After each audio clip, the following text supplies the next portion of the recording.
Alloh taolo aytadi: "Ey odam bolasi, albatta sen menga duo qilsang, mendan umid qilsang, senda har qancha xatolar bor bo'lsa ham mag'firat qilaman, parvo qilmayman.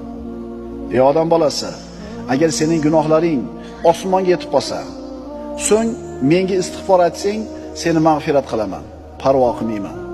Ey odam bolasi, agar sen mening huzurimga yer qobig'i to'la xatolar bilan kelsang-u, lekin menga biron narsani shirk keltirmagan holda kelgan bo'lsang, seni oldinga yer qobig'i to'la mag'firatim bilan kelaman."